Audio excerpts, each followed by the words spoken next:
केंद्रीय आयुर्वेदिक अनुसंधान संस्थान में आज एक नई एम्बुलेंस को हरी झंडी दिखाकर रवाना किया गया। यह एम्बुलेंस सीएसआर के तहत राष्ट्रीय पिछड़ा वर्ग वित्त एवं विकास निगम द्वारा दी गई है। कार्यक्रम में केंद्रीय आयुर्वेदिक विज्ञान अनुसंधान परिषद के महानिदेशक प्रोफेसर वैद्य रवि नारायण आचार्य और अन्य अधिकारी मौजूद रहे।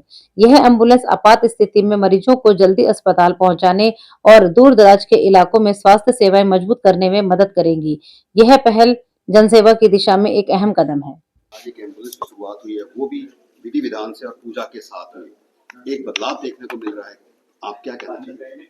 मुझे आज यहाँ का इस पूजा का और इस पूरे सेरेमनी का एक पार्ट बनके जो खुशी हो रही है, मैं उसको व्यक्त नहीं कर सकती। सबसे पहले तो मैं आपको बताना चाहूँगी कि ये जो एक इनिशिएटिव है एम्बुलेंस देने का, ये NBC-FDC national backward classes finance and development corporation, जो कि एक पीएसयू है under ministry of social justice and empowerment. हम जो हैं जनरली ओबीसीज को हम कंसेशनल फाइनेंस देके उनको वीकर सेक्शंस को मदद करते हैं लोन देके, लेकिन हमारे अपने सीएसआर इनिशिएटिव्स भी होते हैं, क्योंकि जिस समाज के तहत हम काम कर रहे हैं, जिसके थ्रू हम लोगों तक पहुंच रहे हैं, जिसके थ्रू हम सब कुछ आज की डेट में हैं, उस समाज के प्रति हमारी भी कुछ नैतिक जिम्मेदारी बनती है। और वो नैतिक जिम्मेदारी हम अपने सीएसआर फंड्स को यूटिलाइज करके उनको देकर हम समाज के प्रति अपनी जिम्मेदारी निभा सकते हैं अच्छे तरीके से। तो इसी तरीके से जैसे सीसीआरएस को हमने ये एम्बुलेंस दी है, जैसे कि सर ने बताया कि अब एलोपैथिक से धीरे धीरे लोग आयुर्वेदिक की तरफ काफी आ रहे हैं और बहुत बड़े बड़े रोग ऐसे हैं जो आयुर्वेदिक से दूर किए जा चुके हैं। मैं भी न्यूज़पेपर्स वगैरह आर्टिकल्स वगैरह पढ़ती रहती हूँ और कई तकलीफों में मैंने खुद आयुर्वेदिक दवाई ली है एलोपैथिक की जगह, क्योंकि आयुर्वेदिक दवाई ही जड़ से खत्म कर सकती है रोगों को। एलोपैथिक जड़ से खत्म करना बहुत मुश्किल हो जाता है कई बार। मैम, आने वाले समय में क्या देखा जाएगा कि ऐसी और भी एम्बुलेंस प्रोवाइड कराई जाएंगी? बिल्कुल, आने वाले समय में बिल्कुल मैं इसमें मतलब धन्यवाद भी करना चाहूंगी और आपको बताना चाहूंगी कि हमारे प्रबंध निदेशक श्री राजन सहगल सर हैं, जिन्होंने कि उसी टाइम जब ये सुना कि एक एम्बुलेंस की जरूरत है, जैसे ही उन्होंने सुना कि एम्बुलेंस की जरूरत है और सीसीआरएस ने हमें संपर्क किया, तो हमारे राजन सहगल जो प्रबंध निदेशक जी हैं, उन्होंने तुरंत ही इस एम्बुलेंस के लिए हाँ कर दी, क्योंकि इससे ज्यादा अच्छा उपयोग सीएसआर फंड्स का हो ही नहीं सकता, जो कि हेल्थ सेक्टर में। मैम, कि आने वाले समय में और भी एम्बुलेंस लोगों की सुविधा के लिए हम बिल्कुल कोशिश करेंगे मैम कि आने वाले समय में हम सीसीआरएस से हमेशा जुड़े रहें, क्योंकि ये एक हेल्थ की कम्युनिटी की हेल्थ से रिलेटेड है, जो कि मैंने आपको जैसे बताया कि पहला सुख निरोगी काया।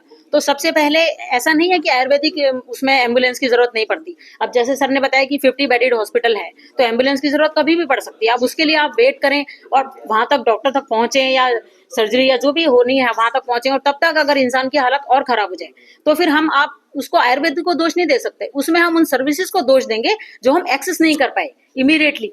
तो इमीडिएटली इमरजेंसी सर्विसेज के लिए एम्बुलेंस का होना बहुत जरूरी था, इसीलिए हमारे प्रबंध निदेशक जी ने, सहगल साहब ने इमीडिएटली इस प्रोग्राम के लिए हाँ कर दिया। और हमारे चीफ जनरल मैनेजर सामल जी, वो जो कि वित्त विभाग के हेड हैं, उन्होंने भी इस प्रोग्राम को आगे और फटाफट इन फंड्स को जिससे कि सैंक्शन करा जा सके, जल्दी से जल्दी हमने इस काम को आगे बढ़वाया। और आज ये आपके सामने है, कितने विधि विधान से पूजा करी गई। पूजा भी इसीलिए करी गई कि अगर जरूरत पड़े, इस ऐसे तो हम कहते हैं कि ईश्वर ना करे कि किसी की भी तबीयत खराब हो, लेकिन ये एक ऐसा सत्य नहीं है जो कि माना जा सकता है। जब इंसान है, शारीरिक बीमारियां तो होंगी होंगी, लेकिन हम ये पूजा आज इसीलिए करेंगे कि इस एम्बुलेंस में अगर कोई भी जाए तो वो बिल्कुल ठीक, तंदुरुस्त और स्वस्थ होकर वापिस आए। इसीलिए हमने ईश्वर के नाम से इस इमरजेंसी इस वैन की जो है आज पूजा करी है। और I am really feeling very fortunate enough to represent my organization, to thank my MD, to thank CCRAS, to join them for such a noble cause. And in future also we are यहाँ पर एक ambulance का उद्घाटन किया गया है। पहली बार ऐसा देखा जा रहा है किसी आयुर्वेदिक हॉस्पिटल्स में एम्बुलेंस का उद्घाटन हुआ है, और वो भी बड़ी धूमधाम से और पूजा के साथ में। हाँ, ये एम्बुलेंस यही तो मनोभावना है लोगों के भी कि आयुर्वेद पुरातन शास्त्र है और यहाँ का कोई इमरजेंसी का जरूरी नहीं है और एम्बुलेंस का सेवा का जरूरी नहीं है। बट ऐसा नहीं है कि मैं पेशेंट्स को इमरजेंसी सर्विस प्रोवाइड करना ये हमारा कर्तव्य है।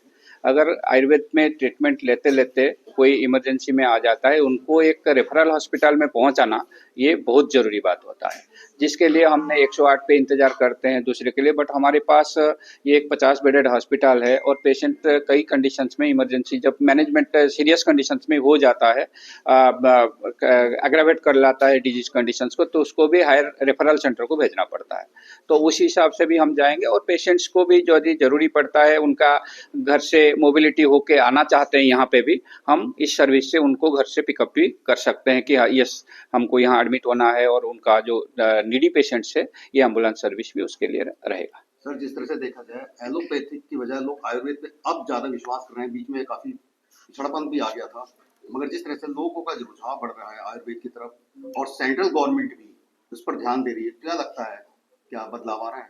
बहुत कुछ बदलाव आ रहा है। आप खुद ही भरोसा विश्वास करोगे कि कोविड से पहले जो स्थिति था, कोविड के समय जो देशीय पद्धति को, जो आयुर्वेद हो, यूनानी हो, सिद्ध हो, होम्योपैथी हो, जिस पे लोगों का भरोसा बहुत बड़ा है, और उसपे भी पहले हमारे पेशेंट्स फॉलोअप भी बहुत ज़्यादा हुआ है। अभी हमारा ये तो CCRS का एक सेंट्रल इंस्टीट्यूट है, ऐसे 30 इंस्टीट्यूट हमारे भारतवर्ष में 22 स्टेट में हमारा इंस्टीट्यूट है, और पेशेंट्स फिगर कोविड से पहले और कोविड के बाद में 50% से ज़्यादा बढ़ा है हर जगह। तो लोगों का भरोसा बढ़ा है। भारत सरकार, मिनिस्ट्री ऑफ आयुष बहुत कुछ पहल ले रहा है इसके ऊपर, और ये रिसर्च